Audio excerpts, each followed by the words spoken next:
Screen দেখা যাচ্ছে? হ্যাঁ স্যার।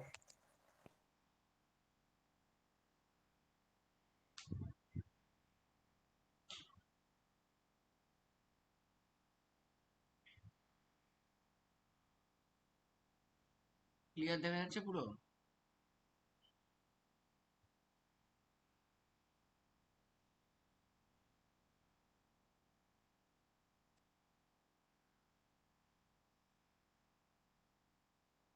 সকলে একটু বলবে না?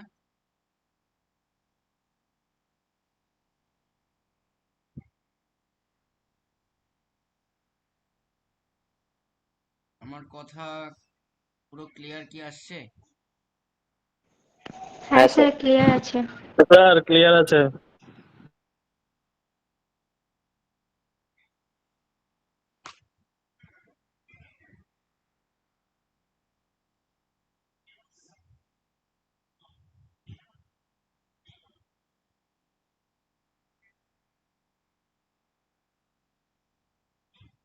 আমরা সিলেবাসটা একটু দেখে নিই। আমি তো আপনাদের কি পড়াবো জানেন নিশ্চয়ই।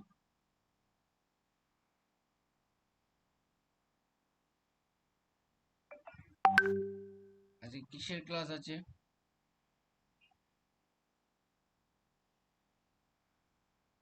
বাংলার ক্লাস, তাই তো? হ্যাঁ স্যার। একদম। দেখুন,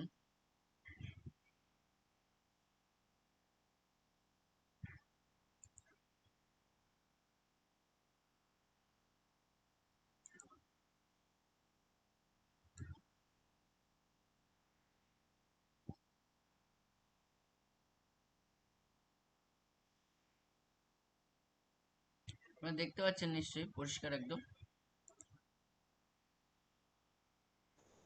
হুম। আপনারা এখানে সবাই কি প্রাইমারি এবং আপার হ্যাঁ প্রাইমারি স্যার। দুটোই পরীক্ষা দেবেন? হ্যাঁ স্যার, দুটোই দেওয়া হবে। দেবো। আচ্ছা, না স্যার, আপার শুধু দেব। শুধু আপার প্রাইমারি দেবেন, তাই তো?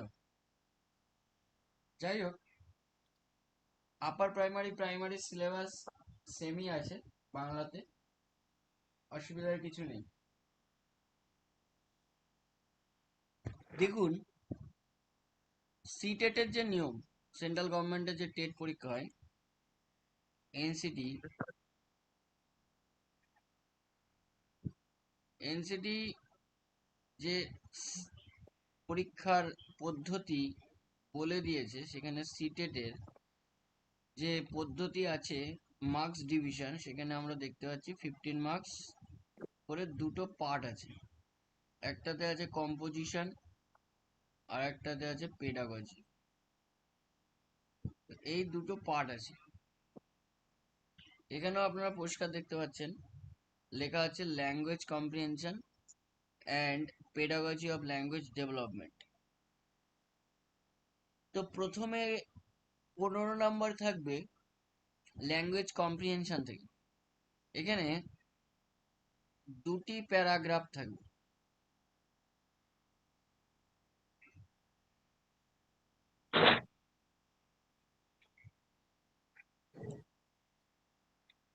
কটা প্যারাগ্রাফ থাকবে?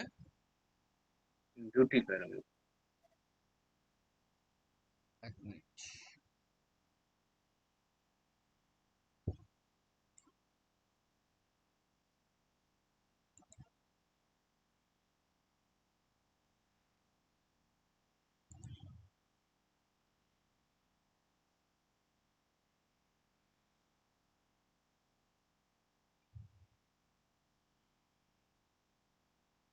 দুটি দুটিতে একটি মনে করুন গদ্য থাকলো, মানে প্রোজ, আর একটি মনে করুন পোয়েম থাকলো।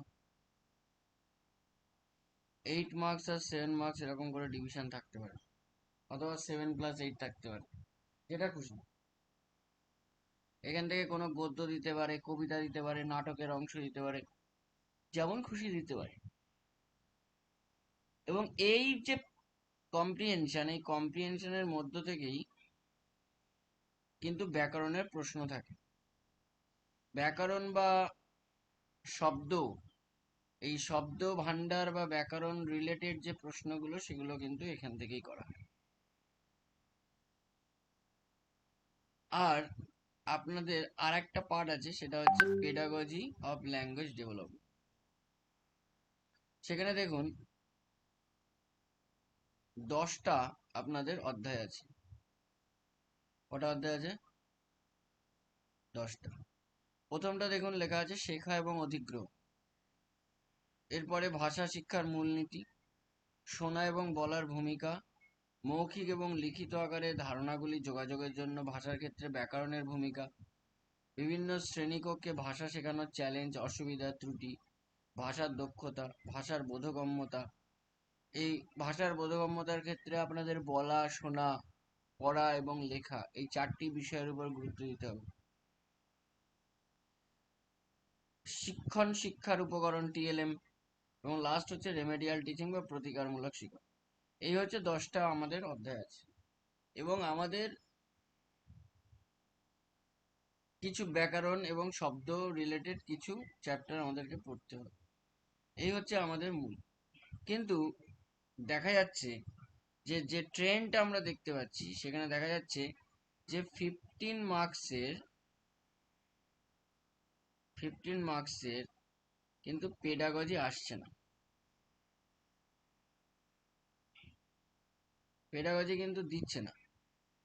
দেখা যাচ্ছে 8 নাম্বার কি 7 নাম্বার কি 5 নাম্বার কি 10 নাম্বার এরকম থাকতে পারে বা আসছে, কিন্তু পুরো 15টা যে পেডাগজির কোশ্চেন প্রত্যেকটা মানে বিষয় থেকে, সেটা কিন্তু দিচ্ছে না।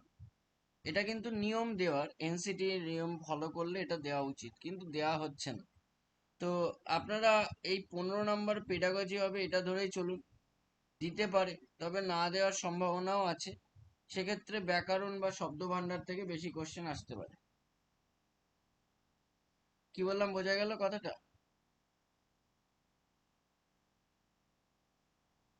হ্যাঁ স্যার। গতদিন আমি ক্লাস করিয়েছিলাম যেদিন, সেদিন কি আপনারা সকলে ক্লাস করেছিলেন এখানে? না স্যার। আজকে ফার্স্ট। এটা কি ডেমো ক্লাস হচ্ছে নাকি? না না স্যার, এটা স্যার, পেড ব্যাচের ক্লাস ক্লাস। হচ্ছে তো। ও, এটা পেড ব্যাচের ক্লাস। আচ্ছা আচ্ছা। তাহলে এই আমার ক্লাস আগে করেছেন কজন আছেন এখানে? আগের দিন করলেন স্যার এরকম আমি কজন করেছি। আছেন? করেছি স্যার। স্যার, আপনি কি ডেমো ক্লাস করিয়েছিলেন? হ্যাঁ, আগের দিন ডেমো ক্লাস করিয়েছি। এরকম কজন আছেন যে হ্যাঁ স্যার, যারা সোনালি ডেমো ক্লাস করেছিলেন। করেছিলেন? আমি করেছিলাম স্যার। করেছিলেন, আচ্ছা ঠিক আছে। বাকিরা? স্যার করিনি। করেছি স্যার। হ্যাঁ। করিনি স্যার, আজকে ফার্স্ট এটার। আচ্ছা করিনি স্যার আজকে। ঠিক আছে, খুব ভালো। না করলেও ভালো, করলেও ভালো, কোনো অসুবিধা নেই। আপনারা তাহলে ভর্তি হয়ে গেছেন নিশ্চয়ই? হ্যাঁ। আচ্ছা, দেখুন আমি আপনাদের বাংলা করাবো।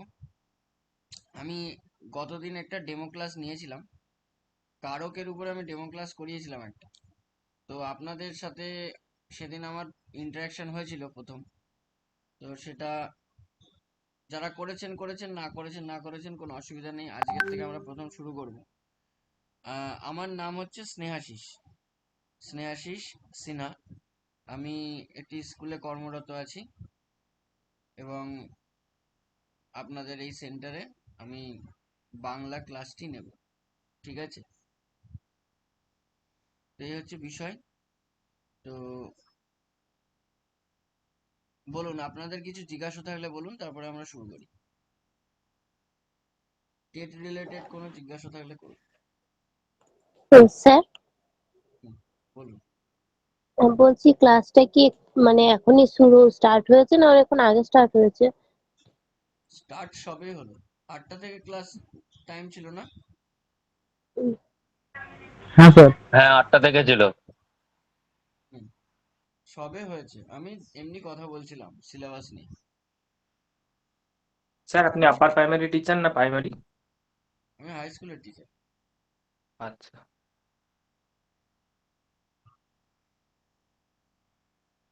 বলুন, কারোর কোনো কিছু TET related, upper primary related কিছু জিজ্ঞাসা থাকলে বলতে পারেন।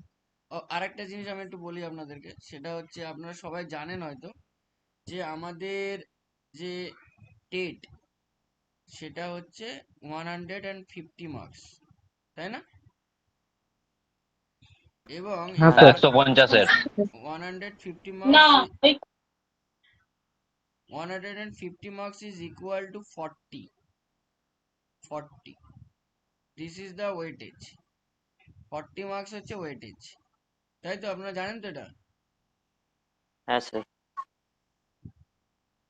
ওয়েট বলে লিখলাম, আমি ওয়েটেজ আর লিখলাম না, ওয়েট। আচ্ছা, এর পরে আপনারা জানেন একটা 25 নম্বরের সাবজেক্টের পরীক্ষা হবে, জানেন তো? হ্যাঁ গেজেট হ্যাঁ স্যার। স্যার। অনুযায়ী।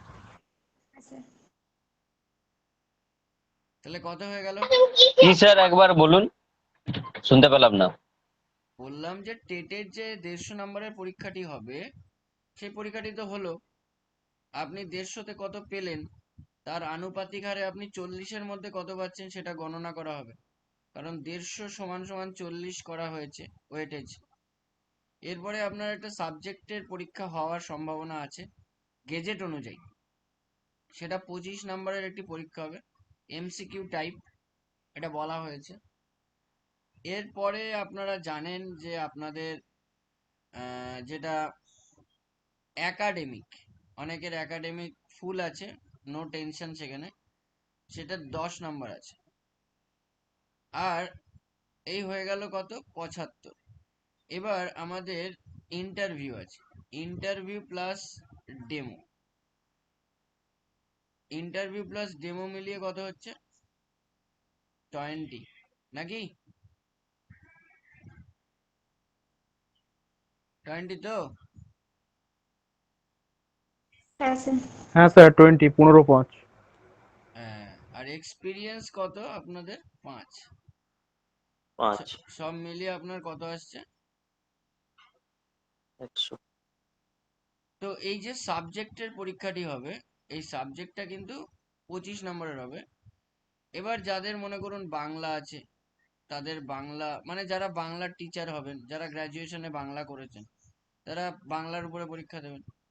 যাদের ইংরেজি সাবজেক্ট ছিল, তারা ইংলিশের উপরে পরীক্ষা দেবেন। এরকম করে করে আমাদের কিন্তু আছে, সংস্কৃত আছে, বাংলা আছে, ইংলিশ আছে, হিস্ট্রি আছে, জিওগ্রাফি আছে, ম্যাথমেটিক্স আছে এবং সায়েন্স আছে। সব মিলে আমাদের কতগুলো সাবজেক্ট আছে আপনারা জানেন নিশ্চয়ই? 7টা সাবজেক্ট আছে, তাই তো? আপার প্রাইমারি লেভেলে আমাদের 7টা সাবজেক্ট আছে, এরকম করে করে কিন্তু চলতেই থাকবে। তো এই যে যাদের মনে করুন বাংলা আছে, যারা বাংলায় বসবেন, তাদের কিন্তু একদম ভেতর থেকে খুঁটিয়ে পড়তে হবে। সেটা ব্যাকরণ হতে পারে, অথবা সেটা পাঠ্যপুস্তক হতে পারে, ওহো, পাঠ্যপুস্তক হতে পারে,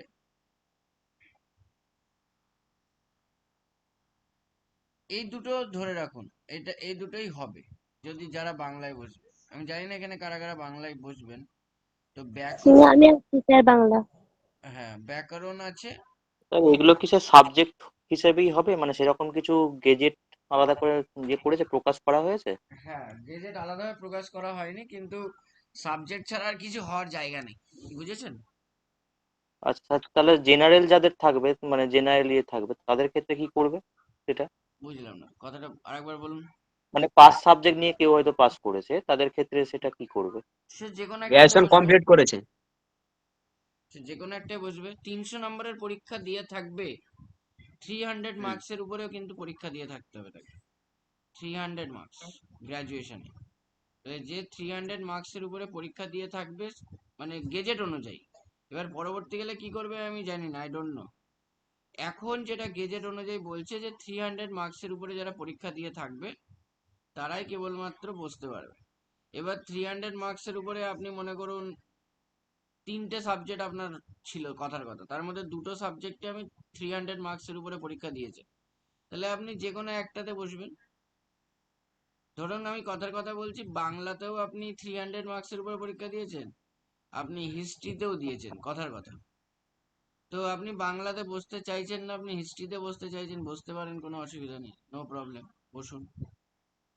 কি বললাম, বোঝা গেল কথাটা? হ্যাঁ স্যার, বোঝা হলো। হ্যাঁ স্যার। এটা আমারই আছে, হ্যাঁ। আমার জেনারেলি আছে স্যার।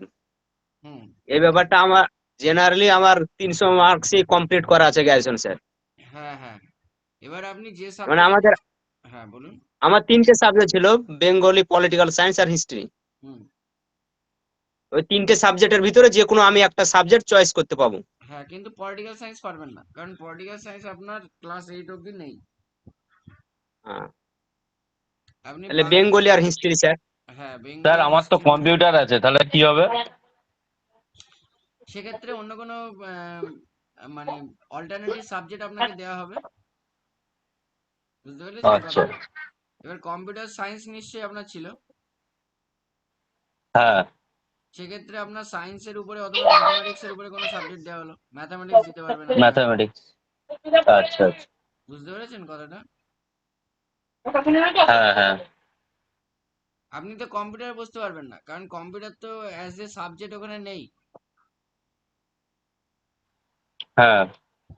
তখন আপনি ওই রিলেটেড কোনো সাবজেক্টে আপনাকে বসতে হবে, এবং সেটা যখন নোটিফিকেশন করবে, নোটিশ জারি করবে, তখন ওখানে পরিষ্কার বলে দেবে যে যারা পলিটিক্যাল সায়েন্সে অনার্স করেছে, যারা পলিটিক্যাল সায়েন্সে এমএ করেছে কথার কথা, বা অনার্স করেছে, যাদের অন্য সাবজেক্টে 300 নাম্বার আসছে না, তখন দেখা গেল বলে দিল যে পলিটিক্যাল সায়েন্সে যারা অনার্স করেছে তারা হিস্ট্রি, তাদের যদি পাশে থাকে তাহলে তারা হিস্ট্রিতে বসতে পারবে। কি বললাম, বোঝা গেল কথাটা? অথবা হ্যাঁ হিস্ট্রিতে স্যার। বসতে পারবে পলিটিক্যাল সায়েন্সের স্টুডেন্টরা, এরকম কথার কথা আমি বলছি, এবং বলে দেবে। সুতরাং টেনশনের কোনো জায়গা নেই এবার, বুঝতে পেরেছেন কথাটা?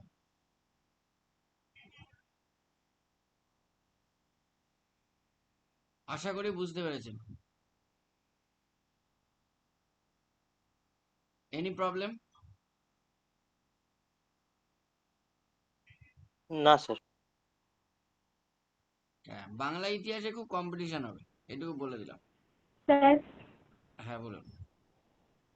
স্যার বলছি বাংলা পেডাগজিতে যেটা আপনি সিলেবাস দেখালেন, ওটাতে কি লেসন প্ল্যান অ্যান্ড মাইক্রো টিচিংটা অ্যাড হবে না? লেসন প্ল্যান আর মাইক্রো টিচিং এর উপরে আলাদা করে কিছু নেই, বুঝতে পেরেছেন? এর এর মধ্যেই সব আছে। আচ্ছা। এটা হচ্ছে বাংলার পেডাগজি, ভালো করে শুনুন। এই যে 10টা চ্যাপ্টার আপনাদেরকে আমি দেখালাম, এটা হচ্ছে বাংলার পেডাগজি, এবং এখানে আপনি বাংলাতে লেসন প্ল্যান করে নিয়ে যাচ্ছেন, বা মাইক্রো টিচিং, ম্যাক্রো টিচিং, এগুলো কিন্তু আপনার সিডিপির বিষয়, মানে এগুলো কিন্তু আপনার এডুকেশন রিলেটেড বিষয়। কি বললাম, বোঝা গেল কথাটা? এটা কিন্তু অ্যাকচুয়ালি বাংলার যে হুম। ল্যাঙ্গুয়েজ টিচিং তার মধ্যে আলাদা করে ঢুকবে না, বুঝতে পারছেন কি বললাম? হ্যাঁ স্যার, কিন্তু কোশ্চেনে দেখেছিলাম এরকম কিছু কোশ্চেন, হ্যাঁ মানে অবশ্যই থাকবে। এইগুলো কেন থেকে থাকবে সেই এবার জন্য। বলি, কেন থাকবে বলি। এই যে এখানে একটা চ্যাপ্টার আছে, দেখেছেন? যে শিক্ষণ, শিক্ষার উপকরণ, পাঠ্যপুস্তক, মাল্টিমিডিয়া উপকরণ, শ্রেণীকক্ষের বহুভাষিক সম্পদ, নিশ্চয়ই বুঝতে পারছেন। এটা আপনি টিএলএম ব্যবহার করেন, টিএলএম কার অঙ্গ? টিএলএম কার অঙ্গ? একটা একটা ক্লাসে আপনি টিএলএম ব্যবহার করছেন, টিএলএম আপনি কিসের জন্য ব্যবহার করছেন? লেসন প্ল্যানের জন্যই নিশ্চয়ই করেছেন, হ্যাঁ কি না? হ্যাঁ। হ্যাঁ, তাহলে লেসন প্ল্যান রিলেটেড কোশ্চেন কিন্তু আসবে, কিন্তু সেটা আপনাকে ভাবতে হবে যে এটার জন্য আলাদা কোনো চ্যাপ্টার নেই, ওর মধ্যেই আছে, ওটাকে আমরা ইনক্লুডেড হিসেবে দেখছি। আমরা যখন ক্লাস করব এই বিষয়ের মধ্যে, পেডাগজিতে ঢুকবো, তখন আমরা কিন্তু এই নিয়ে আলোচনা করব। লেসন প্ল্যান, মাইক্রো লেসন, যেমন ডিডব্লিউ অ্যালেন সর্বপ্রথম মাইক্রো টিচিং এর একটা ধারণা দিয়েছিলেন, পরবর্তীকালে এনসিইআরটি মাইক্রো টিচিং এর 19টি উপকরণকে গ্রহণ করেছিলেন, এবং আমরা জানি যে মাইক্রো টিচিং টোটালি কমপ্লিট করতে 36টা মিনিট সময় লাগে, এবং তার একটা সাইকেল আছে, মাইক্রো টিচিং সাইকেল বলা হয় সেটাকে। তো এগুলো কিন্তু আমাদের জানতে হবে, বা আমরা জানি কম বেশি। তো সেটা কিন্তু আমরা ব্যবহার করব, সেটা নিয়ে পড়বো, এবং তার মধ্যে থেকে যে প্রশ্নগুলো আসবে আশা করি আপনারা পারবেন। লেসন প্ল্যান আপনি করলেন, lesson plan actually micro teaching এর ক্ষেত্রে বেশি এফেক্টিভ হয় না ম্যাক্রো টিচিং এর ক্ষেত্রে? Macro teaching. Macro. Macro teaching. Macro teaching. আচ্ছা, আপনারা জানেন যে লেসন প্ল্যানে আপনি যে লেসন প্ল্যানটি করছেন, মনে করুন এলপি লেসন প্ল্যান, এই লেসন প্ল্যানে আপনি কতগুলো স্তর আছে আপনি বলতে পারবেন? ম্যাক্রোতে হ্যাঁ অবশ্যই ম্যাক্রোতে। 3টে। 3টে। কি কি স্তর বলুন? আয়োজন স্তর, উপস্থাপন স্তর, মূল্যায়ন স্তর। একদম একদম। আয়োজন স্তর, উপস্থাপন স্তর আর মূল্যায়ন স্তর। এবং আপনারা এক্ষেত্রে যখন এই লেসন প্ল্যানটা তৈরি করবেন, সেই লেসন প্ল্যানের আপনি কিসের উপরে ভিত্তি করে লেসন প্ল্যানটা করবেন? আপনি কিন্তু 5E মডেলের উপরে করবেন। কিসের উপরে করবেন বলুন? 5E model 5E model. শুনেছেন কখনো? হ্যাঁ স্যার, কি বললেন? 5E মডেল কখনো শুনেছেন? এই শব্দটার সাথে হ্যাঁ পরিচিত? হ্যাঁ স্যার, হ্যাঁ স্যার, শুনেছি স্যার। শুনেছি। হ্যাঁ স্যার। 5E মডেলের সঙ্গে কিন্তু এটা রিলেটেড হবে। তো আমরা যখন এটা নিয়ে আলোচনা করব তখন বলবো। আপাতত আমরা চলে যাচ্ছি কিসে, আমাদের আজকের আলোচনায়। তো আমরা আজকে ব্যাকরণ থেকে একটি পাঠ করব, এবং পরের দিন আমরা পেডাগজি থেকে করব। আমরা একটা একটা করে এগোবো, একদিন ব্যাকরণ করব, একদিন পেডাগজি করব। কি বললাম, বোঝা গেল কথাটা?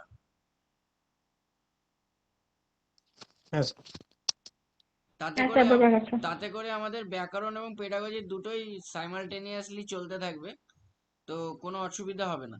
এবং যেটা করব আমরা সেদিনই সেই চ্যাপ্টারটা কমপ্লিট করে দেওয়ার চেষ্টা করব।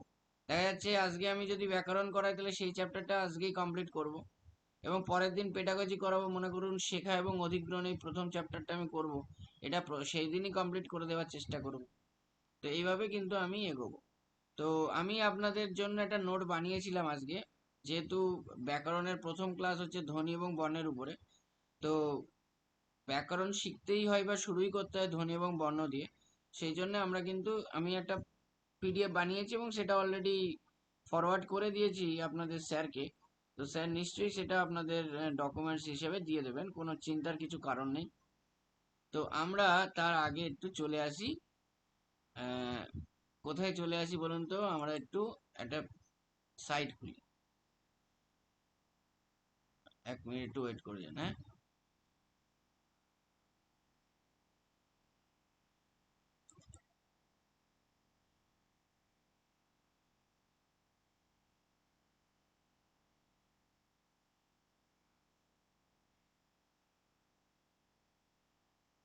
দেখা যাচ্ছে? হ্যাঁ। ফুল ক্লিয়ার নাকি? হ্যাঁ স্যার, হ্যাঁ ক্লিয়ার স্যার। আছে। Clear full. আমি আপনাদেরকে পিডিএফটা দেখাবো, কিন্তু একটু বাদে, এখন না।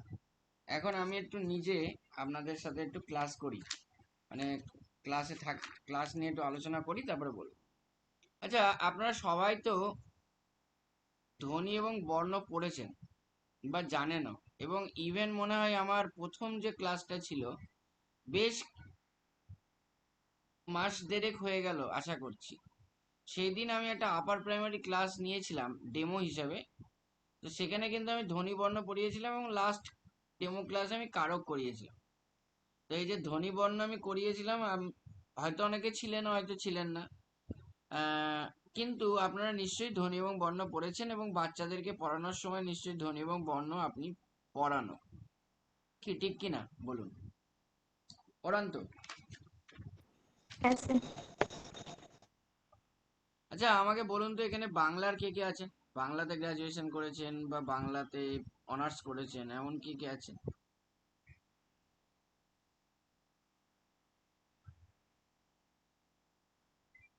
কেউ আছেন বাংলাতে যে আপনি অনার্স কমপ্লিট করেছেন?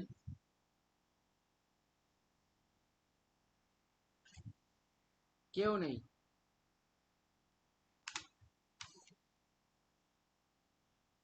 ইতিহাসে আছেন কেউ? হ্যাঁ স্যার আছি। আছি স্যার। হ্যাঁ স্যার আছি স্যার। ইতিহাস, তাই তো? হ্যাঁ স্যার। তাহলে বাংলাতে কেউ নেই? বাংলাতে স্যার জেনারেলে আমি করেছি, গেছেন। আচ্ছা, স্যার আমি আছি। বাংলাতে হ্যাঁ। বাহ, ভালো। দেখুন, যারা বাংলাতে অনার্স করেছেন ঠিক আছে, যারা করেননি তাদেরকেও কিন্তু মানে বাংলা পড়তে হবে, এবং সেটা প্রাইমারিতে হোক বা আপার প্রাইমারিতে হোক আপনাকে কিন্তু বাংলার ক্লাস নিতে হতে পারে। তো আমার প্রশ্ন হলো যে একটি ভাষার ক্ষুদ্রতম একককে কি বলে? ধ্বনি। ধ্বনি ধ্বনি বলে স্যার। ভাষার ক্ষুদ্রতম একক কি?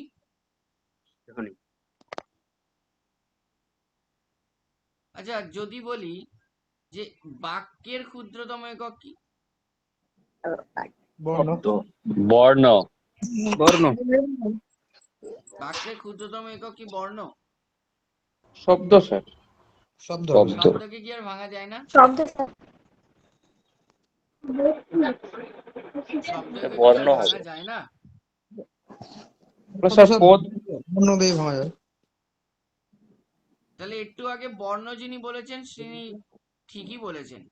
বর্ণ অথবা কি বলতে পারি? তৈরি হবে না। বর্ণ বা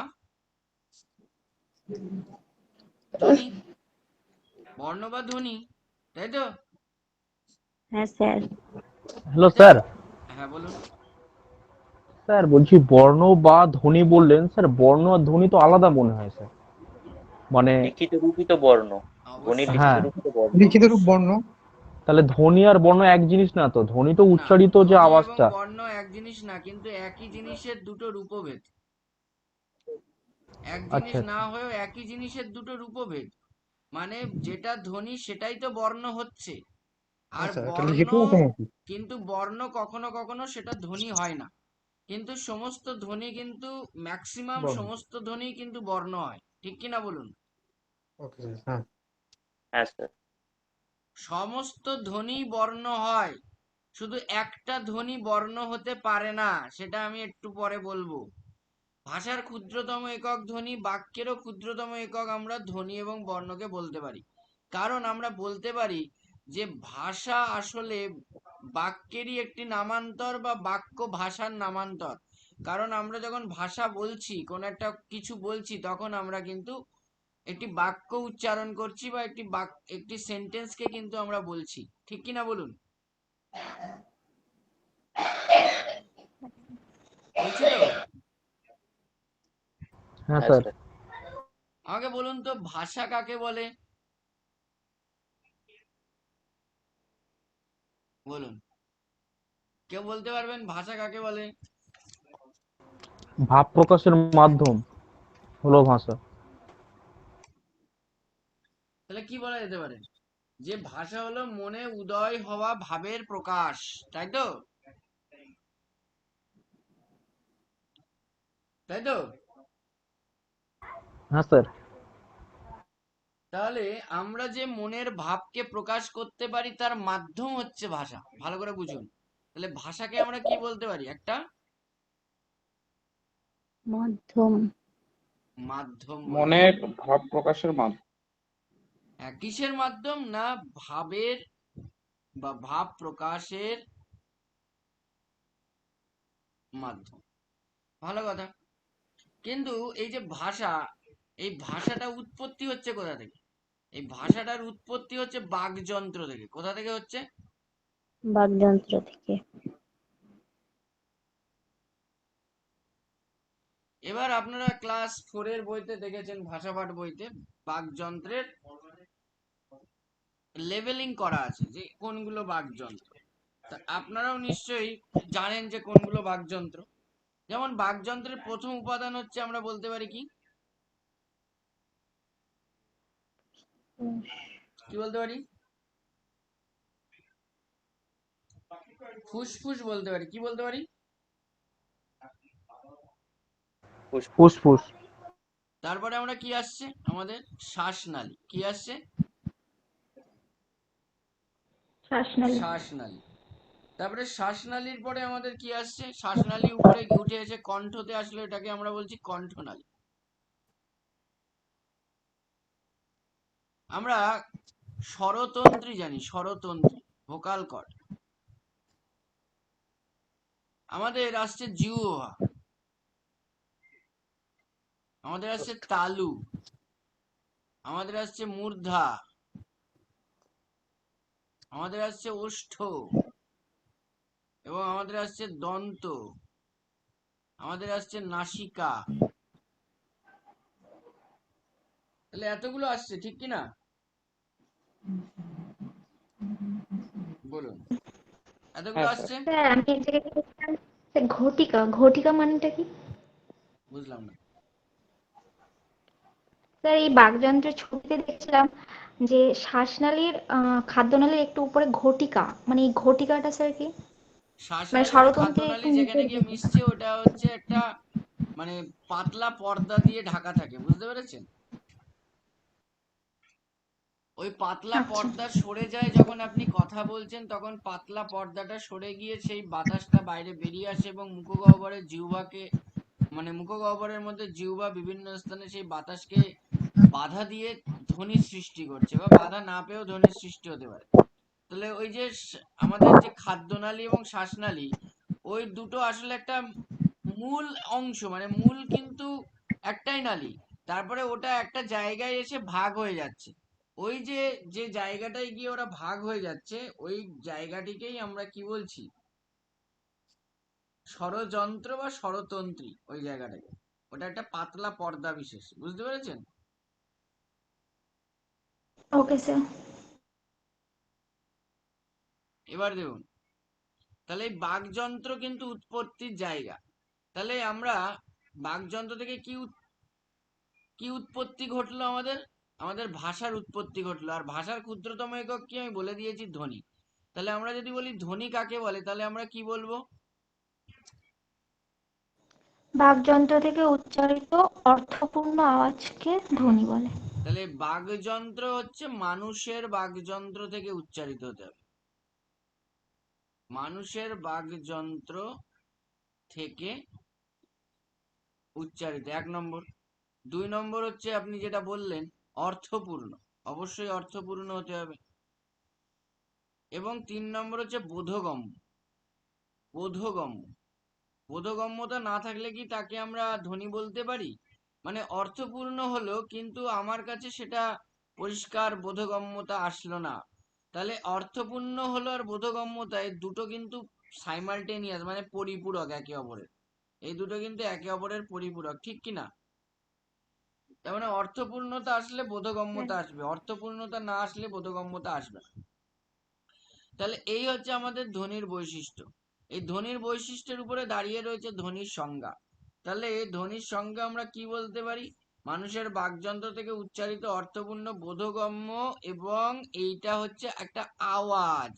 এই আওয়াজকে ধ্বনি বলে। আওয়াজকে কি বলে?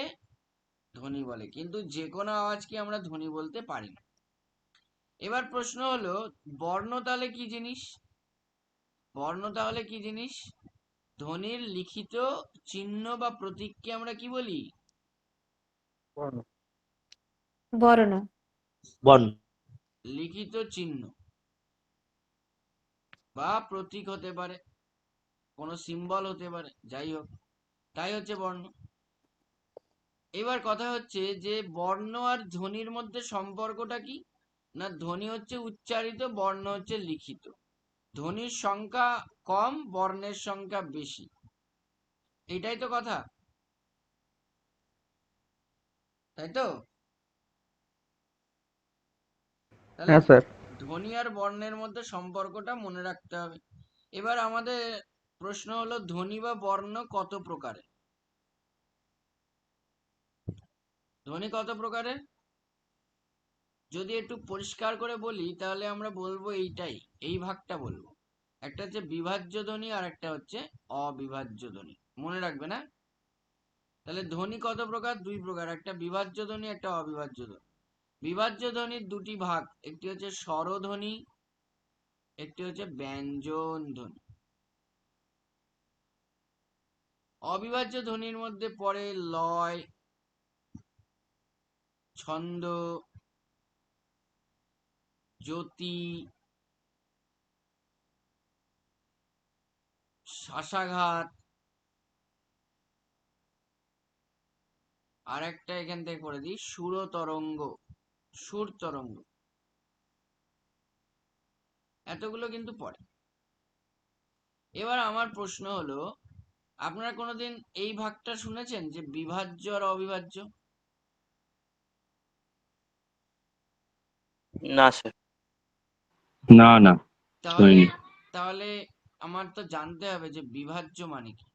যে বিভাজ্য কথাটির অর্থ কি আপনারা যদি দেখতেই পাচ্ছেন, বিভাজ্য মানে ভেঙে ফেলা বা ভাগ ভেঙে করা ফেলা যায়। বা বিশ্লেষণ করা। তাহলে যে ধ্বনিকে আমরা বিশ্লেষণ করতে পারি, যে ধ্বনিকে আমরা ভেঙে ফেলতে পারি, যে ধ্বনিকে আমরা ভাগ করতে পারি, সেই ধ্বনিকে আমরা বিভাজ্য ধ্বনি বলবো। এবার প্রশ্ন হলো যে স্যার একটা উদাহরণ দিয়ে দেখান তো। আপনি বললেন, মনে করুন বাবা, এই বাবা আমি শব্দটিকে ধ্বনি বিশ্লেষণ বা বর্ণ বিশ্লেষণ করতে বললাম, আপনি কি বলবেন? বর্ণ বিশ্লেষণ কি বলবেন? ব যুক্ত আ যুক্ত বয়সন্ত যোগ আ যোগ বয়সন্ত যুক্ত আবার আ। বয়সন্ত যোগ আ। আচ্ছা, তাহলে বাবা এই শব্দটির মধ্যে কতগুলো ধ্বনি আছে? চারটে আছে। চারটে। ব, ব, এই চারটে ধ্বনিকে আমরা আলাদা করতে পেরেছি, বিশ্লেষণ করতে পেরেছি, যোগ আকারে লিখতে পেরেছি? হ্যাঁ। বলুন, পেরেছিলাম কিনা বলুন। হ্যাঁ স্যার। হ্যাঁ। তাহলে এইটা স্বরধ্বনি, এটা ব্যঞ্জন ধ্বনি, এইভাবে আমরা ভাগ করতে পারি না পারি না? পারি। পারলাম। তাহলে পারি বিভাজ্য স্যার। ধ্বনির দুটি ভাগ হলো, একটা স্বরধ্বনি, একটা ব্যঞ্জন ধ্বনি। ভালো কথা। এইবার প্রশ্ন হচ্ছে স্যার অবিভাজ্য ধ্বনিটা কি জিনিস বুঝলাম না তো। অবিভাজ্য ধ্বনি, অবিভাজ্য ধ্বনি মানে যাকে ভাগ করা যাবে না। মনে করুন আমি লিখলাম, কি লিখছি বলবে না, ছিপখান তিনদার, তিনজন মাল্লা। শুনেছেন এটা? হ্যাঁ স্যার শুনেছি। হ্যাঁ এইখানে আমি শুনেছি। একটা দাগ দিলাম, এই মাথায় তিনের মাথায় একটা দাগ দিলাম, আবার তিনের মাথায় একটা দাগ দিলাম, আবার মাল্লার মাল্লা। তাহলে আমি দল বিশ্লেষণ করলে পাই মাল্লা। তাহলে ওই মাল, ওইটুকু অংশের উপরে আমি একটা দাগ দেবো। তো এইবার আপনারা উচ্চারণ করুন, এটাকে বলা হয় একটি ছড়া। এটা একটি ছড়া।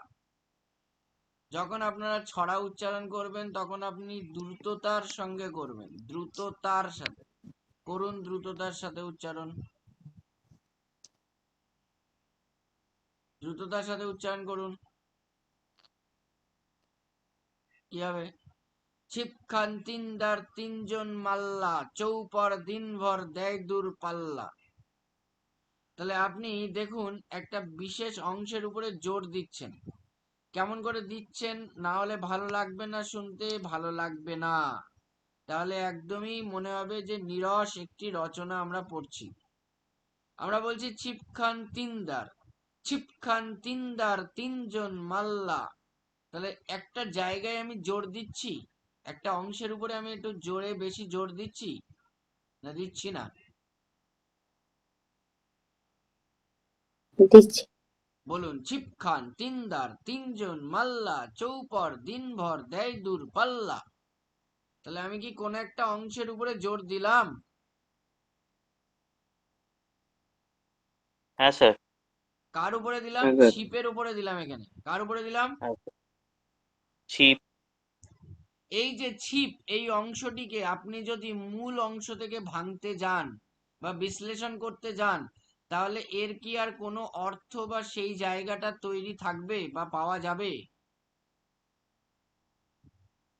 মনে করুন ছিপ খান, এই যে ছিপ, এই অংশটা আপনি উচ্চারণ করলেন জোর দিয়ে, এটাকে যখন আপনি বিশ্লেষণ করতে যাবেন ব্যঞ্জনধ্বনি এবং স্বরধ্বনির আকারে, তখন কি তার আর কোনো সেই অর্থ সাযুজ্য থাকবে বা শব্দ সাম্য থাকবে?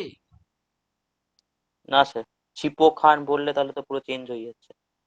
হ্যাঁ, তাহলে যখন কোনো একটি অংশকে আমরা বিশ্লেষণ করতে পারি না বা ভাঙলে তার অর্থ আর পাওয়া যায় না, তার ধ্বনি সাম্যতা থাকে না, তাকে অবিভাজ্য ধ্বনি বলে।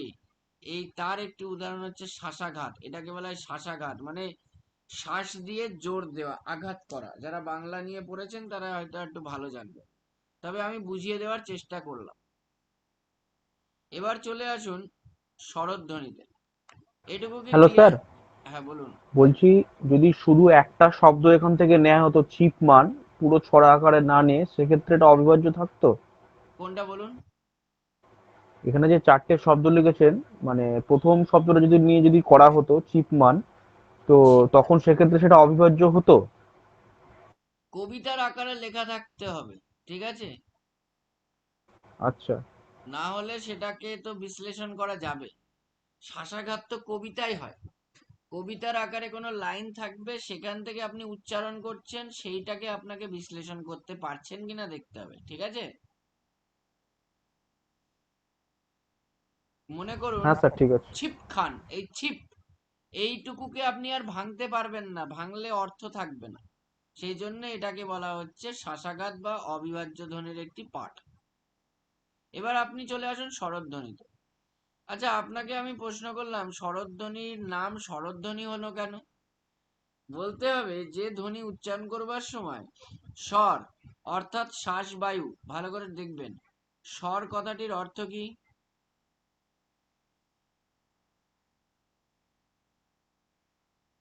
স্বর কথাটির অর্থ কি? শ্বাসবায়ু। তাহলে যে ধ্বনি উচ্চারণ করবার সময় স্বর অর্থাৎ শ্বাস বায়ু বিনা বাধায় নিঃসৃত হয় বা উচ্চারিত হয় এবং তার মাধ্যমে ধ্বনি সৃষ্টি হয়, তাকে স্বরধ্বনি বলে। তাহলে আমি কি বললাম? যে ধ্বনি উচ্চারণের সময় স্বর বা শ্বাসবায়ু বিনা বাধায় নিঃসৃত হয় বা উচ্চারিত হয় এবং ধ্বনির সৃষ্টি করে, তাদেরকে কি ধ্বনি বলে? স্বরধ্বনি। স্বরধ্বনি। স্বরধ্বনি। দেখুন সবাই, স্বরধ্বনি, স্বরধ্বনির দুটি ভাগ আছে, একটা গঠনগত ভাগ আর একটা হচ্ছে উচ্চারণগত ভাগ। উচ্চারণের সময়গত ভাগ বলে দিই আর একটু ভালো করে, উচ্চারণের সময়গত ভাগ। গঠনগত ভাগের মধ্যে আপনি পেয়ে যাবেন মৌলিক স্বর এবং যৌগিক স্বর। কি কি পাবেন? মৌলিক স্বর আর যৌগিক স্বর। আর উচ্চারণের সময়গতর মধ্যে আপনি তিনটে পাবেন। একটা পাবেন হ্রস্ব স্বর, একটা দীর্ঘ স্বর এবং আর অপরটি কি প্লুত স্বর। স্বর? প্লুত স্বর। এবার আমরা চলে আসি যে মৌলিক এবং যৌগিকের যে ধারণা, সেখানে আমরা আছি। দেখুন, আমি প্রথমেই লিখেছি মৌলিক স্বরধ্বনি। মনে রাখবেন মৌলিক স্বরধ্বনির সংখ্যায় 7টি। কি কি? অ, আ, এ, ই, উ, এ, ও। কটা হলো? কটা 7টি। হলো? 7টা। এর মধ্যে কেবলই মাত্র এ বলে যে ধ্বনিটা আপনারা দেখতে পাচ্ছেন, তার কোনো বর্ণ নেই, আর বাদ বাকি প্রত্যেকটা ধ্বনির বর্ণ আছে, শুধু এর কোনো বর্ণ নেই, মানে কোনো বর্ণ আকারে আমরা লিখি না। তাহলে কি লিখি? এর জায়গায় এ লিখি। কি লিখি? এ লিখি। আমি লিখলাম ক্ষয়কার লয়াকার, কি উচ্চারণ করবেন আপনি? লিখলাম তো খেলা, কিন্তু উচ্চারণ হবে কি? খেলা। খেলা। কিন্তু আমরা কিন্তু খেলা এটা লিখি না, এটা লিখি না, লিখি এটা কিন্তু আমরা লিখি না, এটা মাথায় রাখবো। সেই জন্য এর উচ্চারণ এর মতো নয়। তো এক্ষেত্রে আপনাদেরকে আমি একটা ছক করে দিচ্ছি, যে ছকটা মনে রাখবেন, যেটা নোটের মধ্যেও পেয়ে যাবেন।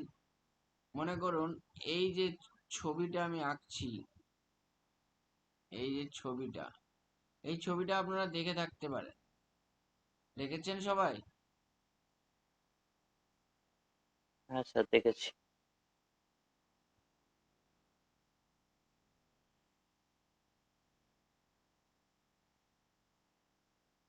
দেখুন এইটা হচ্ছে সেই ছক, এটা হচ্ছে মৌলিক স্বরধ্বনির ছক। দেখুন একটা জিনিস ভালো করে লক্ষ্য করবেন, এখানে এখানে মৌলিক স্বরধ্বনিকে বেশ কয়েকটি ভাগে কিন্তু ভাগ করা হয়েছে। যেমন আমি যদি বলি আমাদের জিহ্বার উপর নিচের অবস্থান অনুযায়ী ভাগ, জিহ্বার উপর নিচ বলতে পারি। হ্যাঁ। জিভ কখনো উপরে যাচ্ছে, তার নিচে নামছে, আর একটু নিচে নামছে, সর্বনিচে নামছে, তাহলে জিহ্বার উপর নিচ ভাগ বলতে পারি। আমরা 2 নম্বর বলতে পারি জিহ্বার সম্মুখ পশ্চাৎ ভাগ। কি ভাগ বলতে পারি?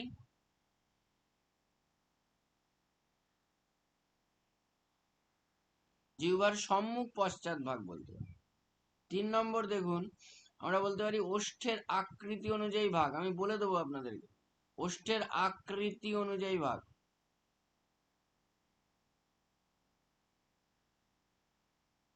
আমি 4 নম্বর বলছি মুখবিবরের আকৃতি অনুযায়ী বা মুখবিবরের গঠন অনুযায়ী।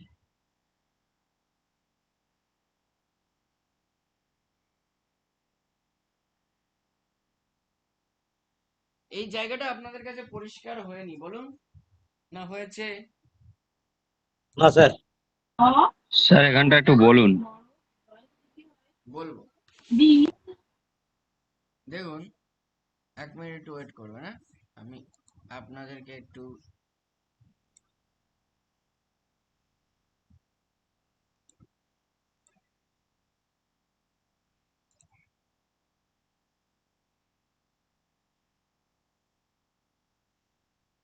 দেখা যাচ্ছে?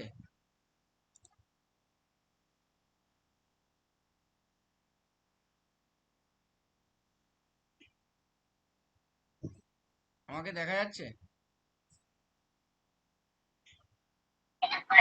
হ্যাঁ দেখা যাচ্ছে।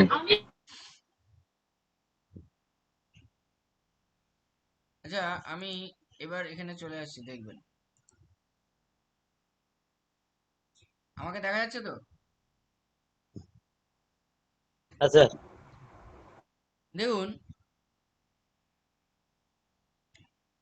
আমাদের এই যে মুখটা, আমাদের এই যে মুখগহ্বর, এই মুখবিবরকে আমরা এখানে এইভাবে এঁকেছি, এইভাবে এঁকেছি। এটা একটা ডায়াগ্রাম।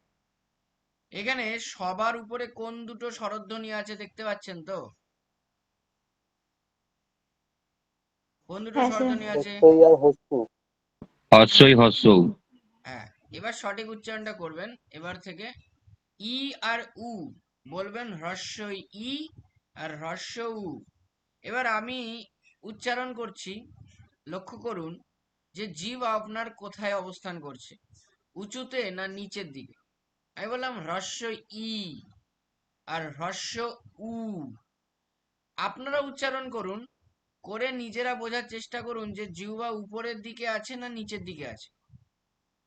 উপরের দিকে স্যার। উপরের দিকে। এবার আপনি যখন এ বলছেন, বলছেন এ, তখন আপনি হ্রস্বই উচ্চারণ করবার সময়, মানে হ্রস্ব ই উচ্চারণ করবার সময় আপনার জিহ্বা যে পজিশনে, যে অবস্থানে ছিল, সেখানেই কি আছে নাকি একটু নিচের দিকে নেমেছে?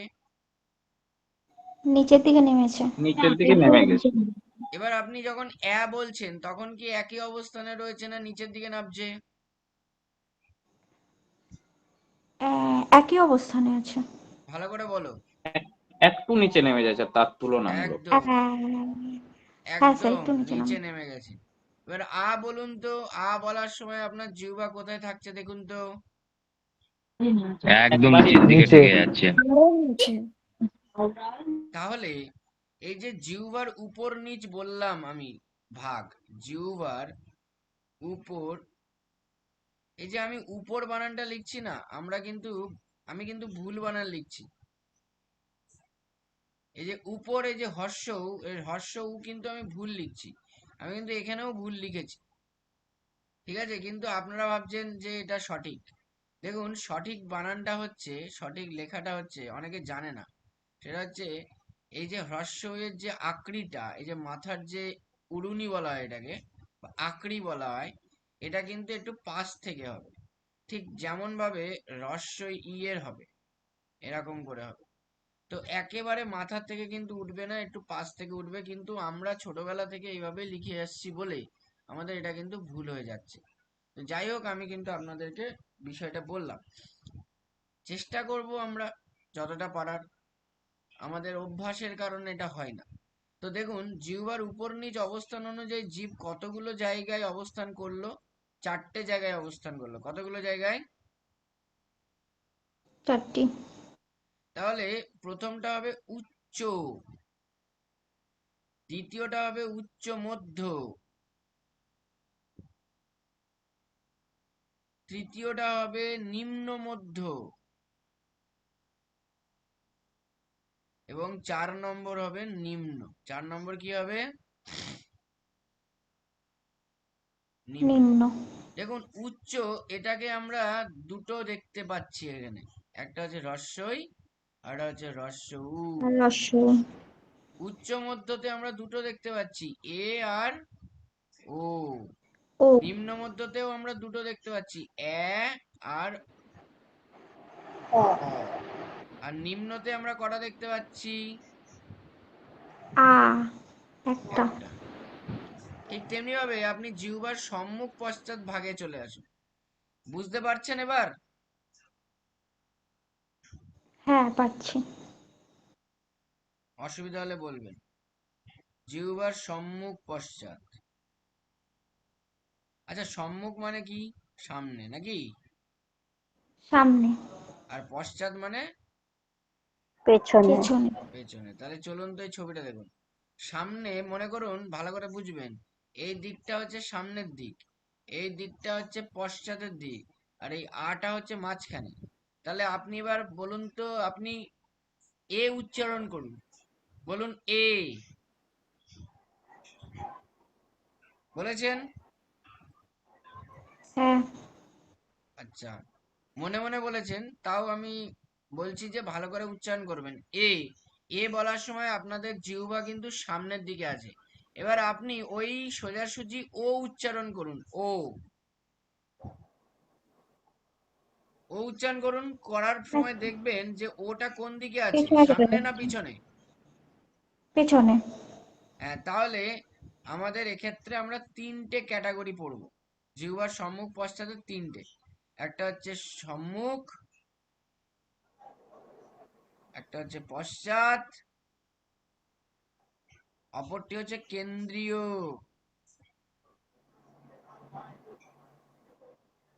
এক মিনিট দাঁড়ান। হ্যাঁ, হ্যাঁ, ক্লাস করছি।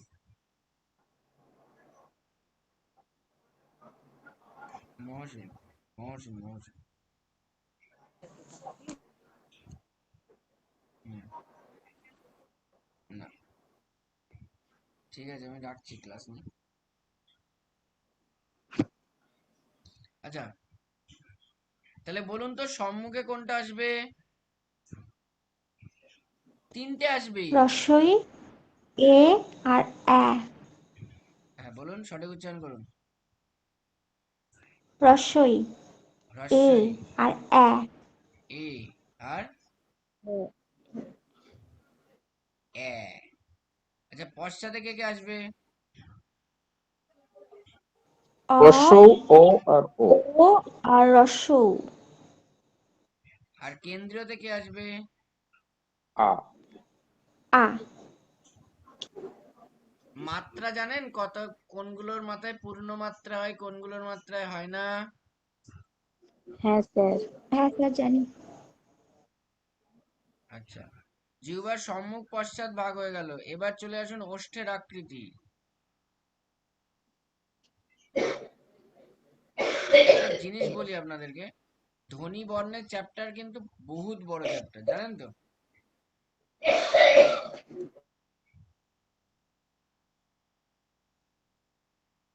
আমি কি একটু ফাস্ট করাবো? হ্যাঁ স্যার, একটু ফাস্ট করান। তাহলে বেশি কথা বলছি না, মানে বেশি এই বিষয়ে বোঝাচ্ছি না। আপনারা মোটামুটি বুঝতে পেরেছেন। এবার আমরা একটু উদাহরণ দেখি। প্রসারিত, কুঞ্চিত আর নিরপেক্ষ। একটু স্যার মিডিয়াম রাখবেন, কারণ স্যার স্যার সেই যেরকম বলছেন উচ্চ এটা ঠিক মাধ্যমিকে আছে। বাংলা তো শেষ হয়ে গেছে তো। হ্যাঁ, তাই একটা কথা বলি, আমি করাতে করাতে যাচ্ছি, আপনার যেখানে সুবিধা অসুবিধা হবে আমাকে বলবেন, হ্যাঁ? ঠিক আছে।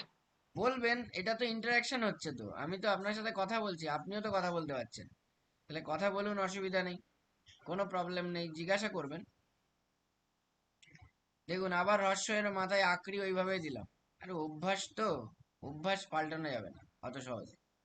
ই, এ আর এ, এই তিনটে হচ্ছে আমাদের প্রসারিত। কুঞ্চিত হচ্ছে উ, ও আর অ। কুঞ্চিত মানে আমাদের ঠোঁট দুটো ছোট হয়ে যাচ্ছে, মানে গোলাকার মতন হয়ে যাচ্ছে, কুঞ্চিত। আপনি উ বা ও উচ্চারণ করবেন, দেখবেন আপনাদের ঠোঁট কুঞ্চিত হচ্ছে, মানে ছোট হচ্ছে। আর আ উচ্চারণ করবার সময় মানে খুলেও যাচ্ছে না, বন্ধও হয়ে যাচ্ছে না, মাঝামাঝি পজিশনে আছে। তো এটাকে এই জন্য নিরপেক্ষ বলে। এবার আমি বলে দিই আপনাদেরকে লাস্ট পার্ট যেটা, সেটা হচ্ছে আপনাদের মুখ বিবরের আকৃতি।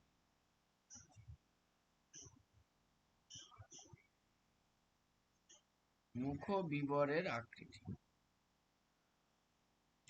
চারটে পার্ট আছে এখানে। আবার আগেরটায় তিনটে ছিল, এবার চারটে আছে।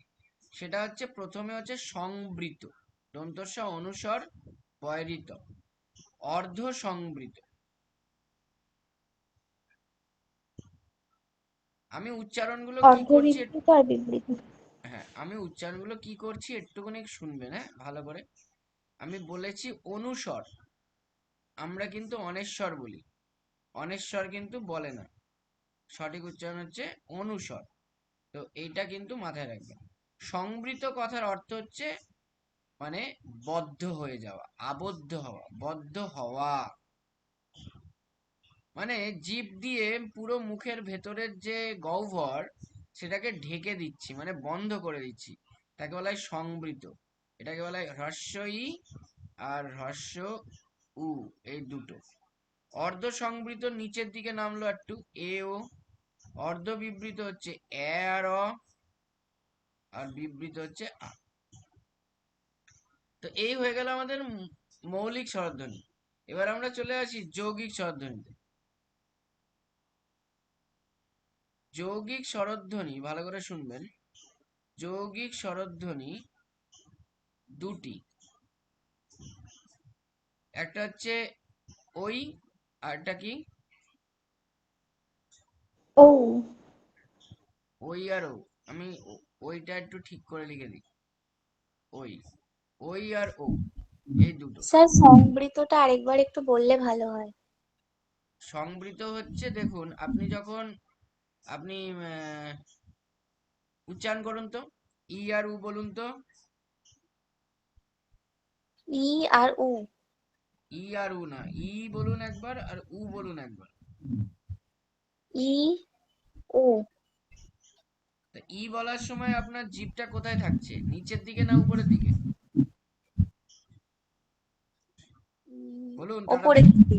তাহলে ওপরের দিকে। উপরের দিকে যখন থাকছে, তখন আপনার মুখের ভেতরের যে গহ্বরটা মানে গর্তটা, সেটা হ্রস্বই দিয়ে ভর্তি হয়ে যাচ্ছে না, মানে জিভ দিয়ে ভর্তি করে দেওয়া হচ্ছে না, বন্ধ করে দেওয়া হচ্ছে না, জিভ দিয়ে পুরো মুখের হ্যাঁ ভেতরের হ্যাঁ যে গহ্বরটা সেটা আটকে দেওয়া হলো না, হ্যাঁ হ্যাঁ। সেই জন্য ওর নাম হয়েছে সংবৃত। সংবৃত মানে আটকে দেওয়া, আবদ্ধ হওয়া, এরকম। আর বিবৃত মানে খুলে যাওয়া। এই বিবৃত কথার অর্থ হচ্ছে মুক্ত, বিবৃত কথার অর্থ হচ্ছে মুক্ত। আ বলার ঠিক সময় আছে। দেখুন মুখের গহ্বরটা পরিষ্কার বোঝা যাচ্ছে। এটা যৌগিক স্বরধ্বনি দুটো, একটা হচ্ছে ওই আর একটা হচ্ছে ওই, ওই ও। ওই কিভাবে তৈরি হয়? ওই কিভাবে তৈরি হয়? স্যার অ যোগ ও প্লাস রস্বই মিলে হয় এবং ও যোগ রস্বই মিলে। ওই কিভাবে তৈরি হয়? ও প্লাস প্লাস হর্ষই। ও প্লাস রস্বই আর ও? এবং অ প্লাস রস্বই। ও প্লাস ও প্লাস ও রস্বই প্লাস রস্বই বা অ প্লাস রস্বই। হ্যাঁ, এইটা মনে রাখবেন, এটা অথেন্টিক, ঠিক আছে? আপনারা যেটা বলছেন অযোগ রহস্যই, ঠিক আছে, ওটা সন্ধির ক্ষেত্রে হয়, কিন্তু এই ক্ষেত্রে এটা একটু মনে রাখবেন, এইটা একটু অথেন্টিক এই ক্ষেত্রে। যদি বলে যে ওই তৈরি হয়েছে কিভাবে, তাহলে এইটা মনে রাখবেন, ও যোগ রহস্যই, আর ও তৈরি হচ্ছে ও যোগ রহস্য, ঠিক আছে? হ্যাঁ স্যার। আচ্ছা, এবার আপনাদের যেটা আমি বলবো সেটা হচ্ছে অর্ধস্বর। অর্ধস্বর, অর্ধস্বর মানে কি? অর্ধস্বর চারটে হয় বাংলা স্বরবর্ণে। ই হয়, উ হয়, এ ও হয়, হয় ও আর আর ও। কেন হয়? যখন এই চারটে স্বরধ্বনির কোনো একটি শব্দের শেষে থাকে, তখন এর পূর্ণ উচ্চারণ হয় না, অর্ধ উচ্চারণ করে। যেমন আমি বললাম ক্ষয়াকার হস্যই, তাহলে আপনারা কি উচ্চারণ করবেন? খাই না খাই? খাই বলবেন না খাই বলবেন? খাই বলি তো স্যার। ভাই তাহলে কি রহস্যটাকে কি আপনারা সম্পূর্ণ উচ্চারণ করলেন না অর্ধভাবে উচ্চারণ করে ছেড়ে দিলেন? তো অর্ধভাবে অর্ধ। উচ্চারণ সেই করে জন্য ছেড়ে এই দিয়েছি। চারটেকে অর্ধস্বর বলা হয়, সরি, এই চারটেকে অর্ধস্বর বলা হয়, এটা মাথায় রাখবেন, এই চারটেকে মনে থাকবে। হ্যাঁ স্যার। এবার চলে আসুন আপনার হ্রস্বস্বরে। হ্রস্বস্বর কোনগুলো? যেগুলো উচ্চারণ করতে অল্প সময় লাগে। অ, হ্রস্ব ই, হ্রস্ব উ, আর রি, এগুলো হচ্ছে হ্রস্ব স্বরবর্ণ। যা দীর্ঘ স্বরবর্ণ কোনগুলি? আ, দীর্ঘ ই, দীর্ঘ উ, আর এ, ও, ওই, ও, এতগুলো। আর প্লুত স্বর কোনটি? আলাদা করে প্লুত স্বর বলে কিছু হয় না। যখন একটি স্বরধ্বনিকে আমরা টেনে উচ্চারণ করি, দূর থেকে কাউকে ডাকার সময়, গান গাওয়ার সময়, বা জোরে জোরে কান্নাকাটি করবার সময় আমরা প্লুত স্বর ব্যবহার করি। যেমন আমি বললাম ও হে, ডাকছি দূর থেকে, ও হে।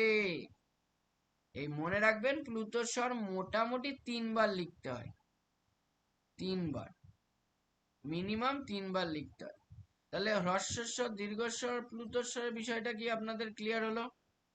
ক্লিয়ার তো ছিলই, আশা করি, অসুবিধা নেই। হ্যাঁ স্যার। স্যার তার মানে স্বরবর্ণ এবং স্বরধ্বনি তিনটে ভাগ হচ্ছে, হ্রস্বস্বর, দীর্ঘস্বর এবং প্লুতস্বর। এটা প্রধান উচ্চারণের ভাগ হচ্ছে সময় অনুযায়ী, হ্রস্বস্বর, দীর্ঘস্বর, এটা উচ্চারণের সময় অনুযায়ী। উচ্চারণ। আর যৌগিক স্বরধ্বনি দুটি, আর মৌলিক স্বরধ্বনি হচ্ছে তিনটি, ওই জীবের 7টি, সামনে 7টি। পেছনে, উঁচুতে নিচুতে, আর মুখ থেকে। মৌলিক স্বরধ্বনি 7টি, ম্যাডাম, মৌলিক স্বরধ্বনি 7টি। না না স্যার, ওই যে ভাগগুলো বললেন, হ্যাঁ, ওই ভাগগুলো 4টে, জীবের সামনে পেছনে।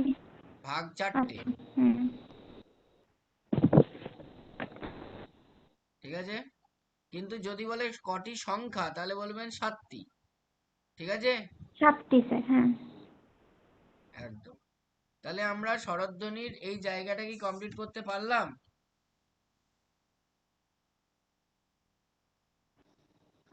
Clear sir. আচ্ছা, একটা জিনিস এখানে একটু দেখে নিন, অনুনাসিক স্বরধ্বনি।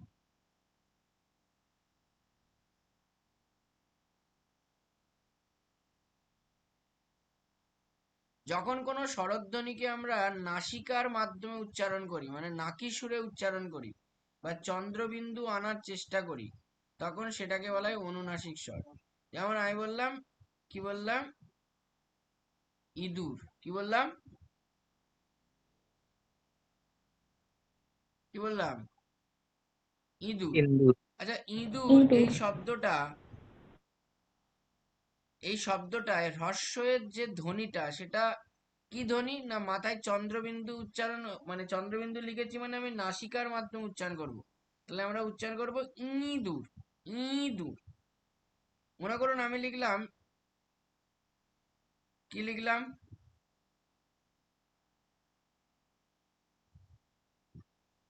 কি লিখলাম, চাঁদ। তাহলে চাঁদে আয়ের মাথায় আমি কি দিলাম,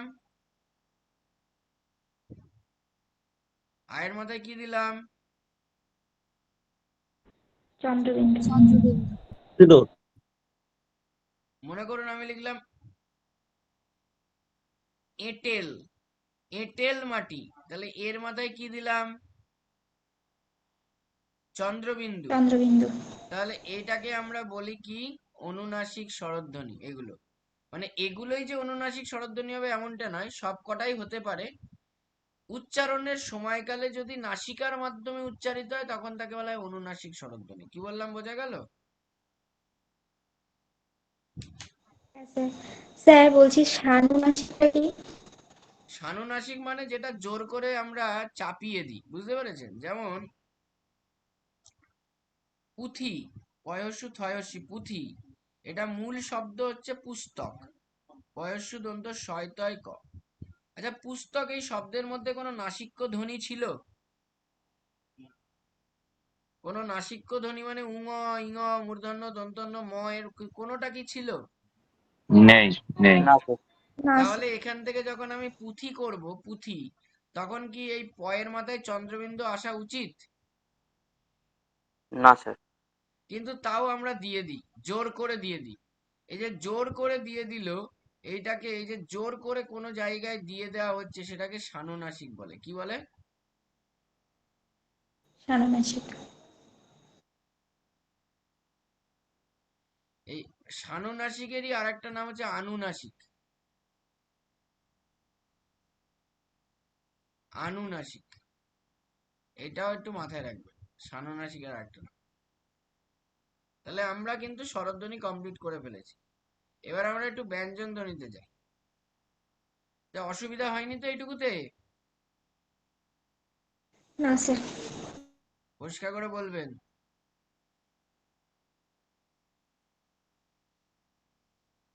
হয়নি তাই তো? কোনো স্যার কারণ? সানুনাসিকটা একবার বলুন। হ্যাঁ বলুন।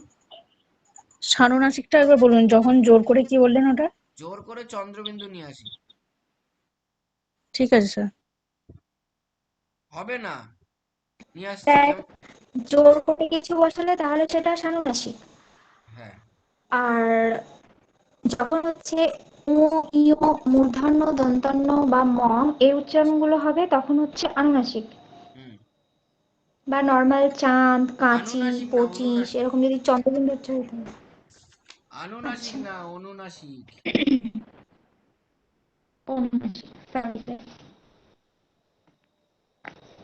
যেমন এখানে আমি একটা লিখলাম ইষ্টক, হর্ষ ই, মূর্ধন্য শয়টয় ক, থেকে আমি ইট লিখেছি, মাথায় চন্দ্রবিন্দু লিখেছি। তাহলে এখানে কি কোনো নাসিক্য ধ্বনি ছিল ইষ্টকের মধ্যে?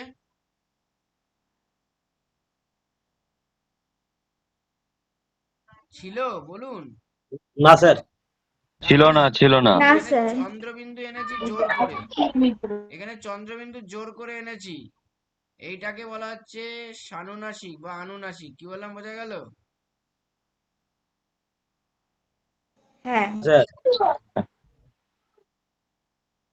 আচ্ছা, ব্যঞ্জন ধ্বনিতে ব্যঞ্জন শব্দটির অর্থ হচ্ছে প্রতিহত হওয়া বা বাধা পাওয়া। এটা একটু মাথায় রাখবেন, হ্যাঁ, বাধা পাওয়া। অর্থাৎ যখন শ্বাসবায়ু উচ্চারণের বা নির্গত হওয়ার সময়, বা যে ধ্বনি উচ্চারণের সময় শ্বাসবায়ু নির্গত হওয়ার কালে মুখগহ্বরের মধ্যে আংশিক বা সম্পূর্ণরূপে বাধাপ্রাপ্ত হয়, তখন তাকে ব্যঞ্জন ধ্বনি বলে। তখন তাকে কি ধ্বনি বলে? ব্যঞ্জন ধ্বনি। দেখুন, ব্যঞ্জন ধ্বনি দুই প্রকারের। একটা হচ্ছে উচ্চারণের সময়, স্থান অনুযায়ী, আর একটা হচ্ছে উচ্চারণের প্রকৃতি অনুযায়ী। একটা হচ্ছে উচ্চারণের স্থান, আর একটা হচ্ছে উচ্চারণের প্রকৃতি। এই দুটো অনুযায়ী কিন্তু আমাদের ব্যঞ্জন ধ্বনি আছে। কটা অনুযায়ী আছে? কয় রকম আছে?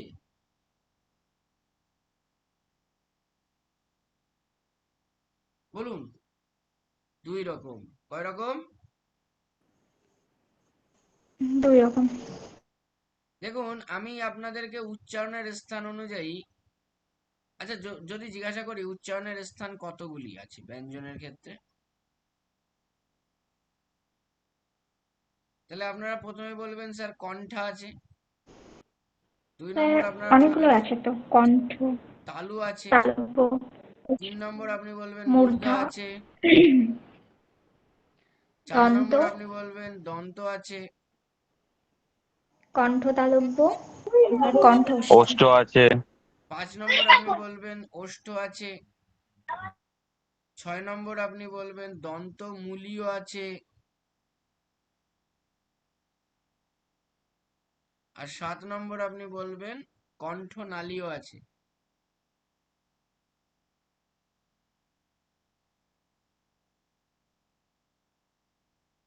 হলো? হ্যাঁ। হ্যাঁ স্যার। এই কিন্তু টোটাল। এবার আমি আপনাদেরকে, যে উচ্চারণের স্থানের মধ্যে আর একটা জিনিস পড়ে, সেটা হচ্ছে নাসিকা। সেটা কি পড়ে? নাসিকা, নাসিক্য বর্ণ। হ্যাঁ। এবার চলুন আমরা কণ্ঠতে যাই। কণ্ঠতে লিখি কি কি আছে। ক আছে, খ আছে, গ আছে, আর কি আছে? ঘ। তালুতে আছে চ, ছ, বর্গীয় জ আর ঝ। মূর্ধাতে আছে ট, ঠ, ড, ঢ। আর আছে, আর কি আছে বলুন তো? দন্ত।